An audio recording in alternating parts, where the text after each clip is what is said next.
નમસ્કાર દોસ્તો, અમારી the daily point news channel પર આપનું હાર્દિક સ્વાગત છે। દેશ, દુનિયા, ગુજરાત અને ખેડૂતને લગતા સૌથી મહત્વના સમાચાર જાણીએ તે પહેલા ચેનલમાં નવા છો તો ચેનલને સબસ્ક્રાઇબ કરવાનું ભૂલશો નહીં।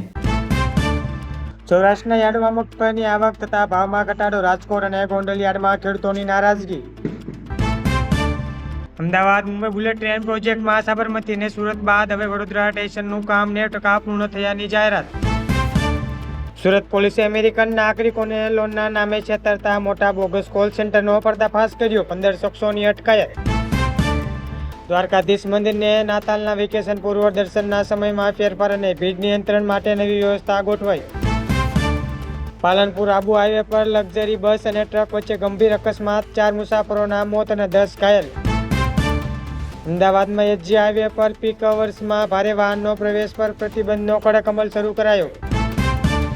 શિયાળામાં વધતા વાયરલ ઇન્ફેક્શન અને ન્યુમોનિયા કેસોને લઈ સિવિલ હોસ્પિટલમાં ખાસ વોર્ડ તૈયાર કરાયો। ડાકોરના રણછોડરાય મંદિરે પૂનમ નિમિત્તે લાખો ભક્તો ઉમટ્યા, જય રણછોડના નામથી મંદિરની ગુંજી ઉઠ્યું। વિશ્વામિત્રી નદી શુદ્ધિકરણ પ્રોજેક્ટ માટે મહાનગરપાલિકાએ 50 કરોડનું બજેટ ફાળવ્યું। અદાણી ગ્રુપ મુન્દ્રા પોર્ટ પર ગ્રીન હાઇડ્રોજન પ્લાન્ટની ક્ષમતા વધારવાની જાહેરાત કરી। કાશ્મીરના શોપિયામાં સુરક્ષા દળોએ મોટું સર્ચ ઓપરેશન હાથ ધર્યું, હથિયારોનો જથ્થો મળી આવ્યો। ઓનલાઈન ગેમિંગ પર 28% જીએસટી મુદ્દે સુપ્રીમ કોર્ટ કેન્દ્ર સરકાર અને ગેમિંગ કંપનીઓની દલીલો સાંભળી નિર્ણય અનામત। કેન્દ્રીય મંત્રી નીતિન ગડકરીએ દિલ્હી મુંબઈ એક્સપ્રેસ વેના વધુ એક્સપ્રેસ 25 ડિસેમ્બર ખુલ્લો મૂકવાનો જાહેરાત કરી। ભારતીય રેલવેમાં સેફ્ટી કેટેગરીમાં 50,000 નવી ભરતીઓ કરવાની રેલવે બોર્ડની જાહેરાત। મહારાષ્ટ્ર સરકારે મરાઠા અનામત મુદ્દે વિશેષ સમિતિનો રિપોર્ટ સ્વીકાર્યો, વિરોધ પક્ષ સવાલ ઉઠાવ્યો। યુપીઆઈ ટ્રાન્ઝેક્શન નવેમ્બર મહિનામાં રેકોર્ડ બ્રેક વધારાનો નોંધાયો। સીબીઆઈએ ₹1 કરોડના બેંક ફ્રોડ કેસમાં દેશભરના 12 સ્થળોએ દરોડા પાડ્યા।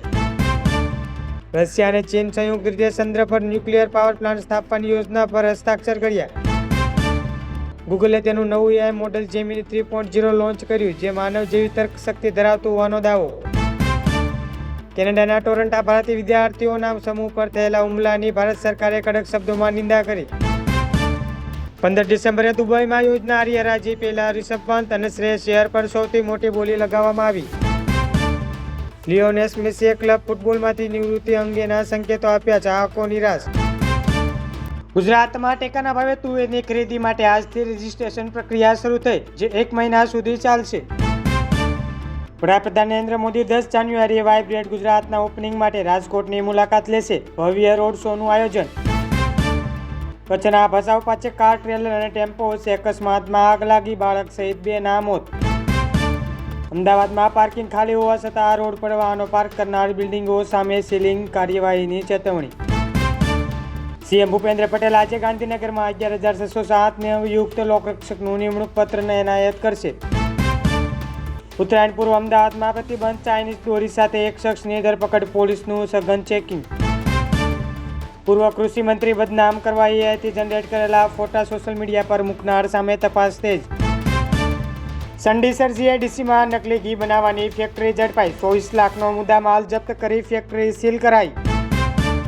ઉત્તર ગુજરાત અને સૌરાષ્ટ્રમાં ઠંડીનું મોજું, નલિયા કેશોદમાં તાપમાન 12-13 ડિગ્રીની આસપાસ નોંધાયું। વાઇબ્રન્ટ સમિતિ પહેલા ગિફ્ટ સિટીમાં દારૂબંધીના નિયમોમાં મોટી છૂટછાટની ચર્ચા, પ્રવાસને વેગ આપવામાં નિર્ણય। શહેરમાં 3 દિવસમાં તે ચિત્ર પ્રદર્શન અને સાંસ્કૃતિક કાર્યક્રમની જાહેરાત। સોશિયલ મીડિયા પર 2 સિંહોની લડાઈને વિડીયો વાયરલ, પ્રવાસીઓમાં ડરનો માહોલ। હાઈકોર્ટ બાર એસોસિએશન ચૂંટણીના પરિણામો જાહેર, વિજેતા ઉમેદવારનું વિજય સરઘસ। સુરતના ઓલપાડામાં હત્યાના કેસમાં શાળા સહિત 6 આરોપીની ધરપકડ કરવામાં આવી। રાજ્યની પ્રાથમિક શાળાઓમાં શિયાળુ વેકેશનમાં ફેરફાર અંગે શિક્ષણ વિભાગની મહત્વની બેઠક। સ્થાનિક સ્વરાજની ચૂંટણીમાં ભાજપનો ભવ્ય વિજય, 6,895 બેઠકમાંથી 3,120 પર જીત મેળવી। પંચાયત ચૂંટણીમાં ભાજપે 170થી વધુ બેઠક જીતને ક્લિક સ્વીપ કર્યું। ખુલનામાં એનસીપી નેતા માતેલેબ સિકંદર પર જાહેરમાં ગોળીબાર, હાલાત ગંભીર। બાંગ્લાદેશની હિંસા પર પૂર્વ પીએમએ મૌન તોડ્યું, આંતરરાષ્ટ્રીય સમુદાયને મદદની અપીલ કરી। બાંગ્લાદેશમાં ભારતીય વિઝા સેન્ટર સુરક્ષાના કારણોસર અનિશ્ચિત કાળ માટે બંધ રખાયા। રાષ્ટ્રપતિ દ્રૌપદી મુર્મુએ પરમાણુ ઉર્જા ક્ષેત્રે ખાનગી રોકાણની મંજૂરી આપતા બિલ પસાર કરી હસ્તાક્ષર કર્યા. સંસદમાં પસાર થયેલા કૃષિ અંગે ગ્રામીણ વિકાસ બિલને રાષ્ટ્રપતિ અંતિમ મંજૂરી મળી. ઠંડી સાથે વધતા ઝેરી ધુમ્મસને કારણે ફ્લાઇટ અને ટ્રેનની સેવામાં વ્યાપક અસર.